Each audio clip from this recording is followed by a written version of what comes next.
trying to fight sort of the mountainous geology. And these things happen when, in particular, when we haven't really fully investigated all of the hazards and analyzed all the hazards.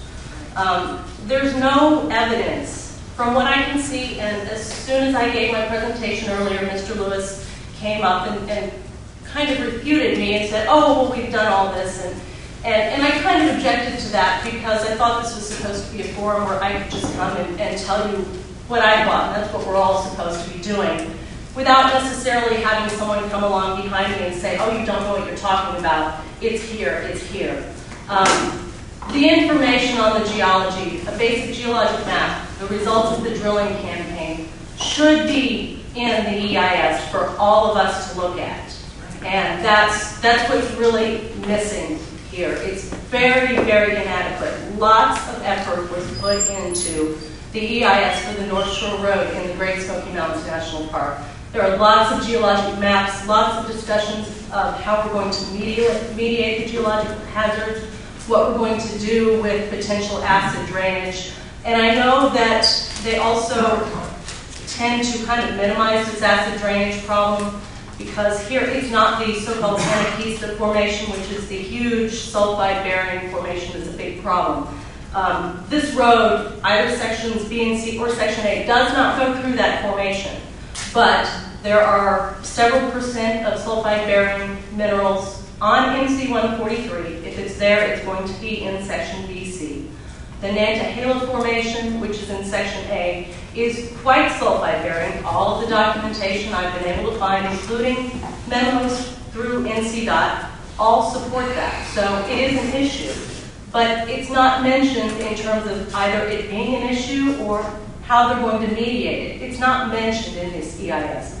And if we are to build a road, any road, we have to really go back and analyze and present all of these hazards up front and discuss them openly. That's the only way we're going to build a road that is safe and that is effective. If we don't do that, then it may not be a safe road to build or a safe road to travel, and it may not be an effective solution to these problems.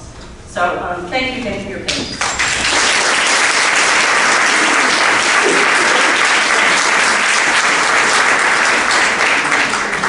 Thank you, Dr. Mays, and again, it wasn't my intention to repeat anything that you said. And again, if there's any additional information that you would like to get from us, please let me know, and I'll put you in contact with our staff geologists. And again, I apologize. Anyone else tonight? Can I say something right here? Well, what I want to do is try to get it recorded, so if you'd like to come up and state your name and address.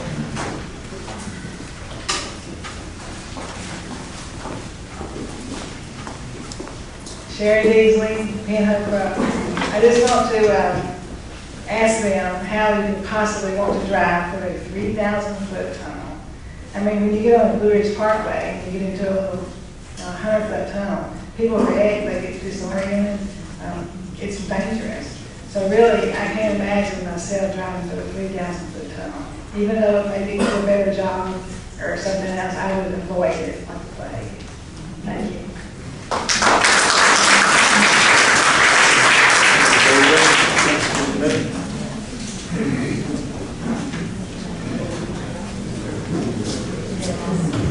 I was ready when I introduced myself to let you know that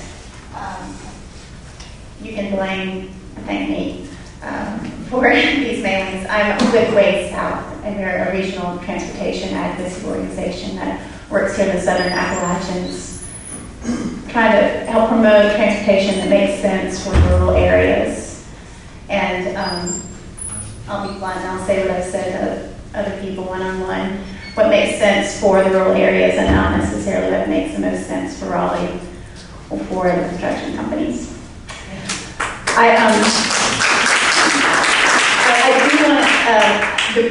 wanted to point out, I really appreciate the folks from Tennessee coming over.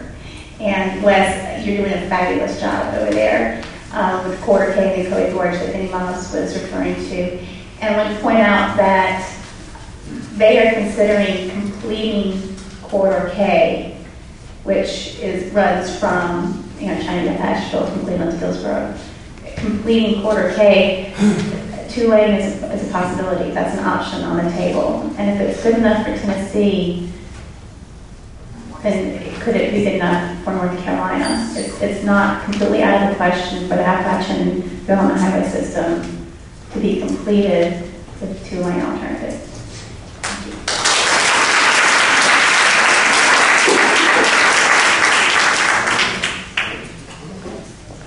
This is not a rebuttal. It's because I used up my 5 minutes by not talking fast enough. All right. Ecotourism. As a county attorney in Polk County for 26 years, if you're looking at the economy of your county, the tourist-related employment, in my county, if you're not the owner of the enterprise or the general manager full-time of it, and you're an employee, 24 active companies, the service industries to look after it, you're an employee. If you're the head of a household with 4 people in it, you cannot earn enough money to be above the poverty level for a family in the United States. Ecotourism is good for the owners and the general managers, but the spin-off employment is for homebound mothers that need a few hours and children during the seasonal time when those jobs are available. But you cannot prosper with tourism in my home county, which is 16,000 people, 20 miles from Cleveland. You cannot prosper, and there are not any families that are head of households that are above the poverty level that work in that type of industry. It's an ancillary economy. It should not be your primary economy. If you don't want industry here because it destroys the pristine landscape, which should not be despoiled, then you're going to have to find a way to get to the jobs and get home so you can take care of your gardens and your cattle and enjoy the beauty of your landscape. A road that does that is not inconsistent with despoilation of landscape. It can be done, and it has been done. If you go look at Corridor B, that was built from Johnson City up to Sam's Gap on the way to Asheville, through Sullivan County, Washington County, and Little Unicoi County. Not like Cotton County. Unicoi County has tremendous economic development because of that. Not because there's industry in Unicoi County, but because the people in Unicoi County could get good jobs in Sullivan County. East Tennessee State University estimated there'd be 3,500 new jobs because that road was built from Johnson City up to the North Carolina line. Most of them were in Sullivan County, not Unicoi, but the people in Unicoi County can get to them. Now, that's where you are. Pristine prosperity is, I think, what we want in Polk County. And my county is pretty similar to yours. I think what you have, 7,800, 8,000 people here, about 13,000 in Sway, 26 in Murphy. You're talking about an area of 50,000 people. Where does your prosperity lie? So I got to sit. Okay, again, I appreciate everybody coming out tonight. Again, the comment sheets carry the same weight. Appreciate everybody coming out. The hearing is adjourned. Please have a safe ride home.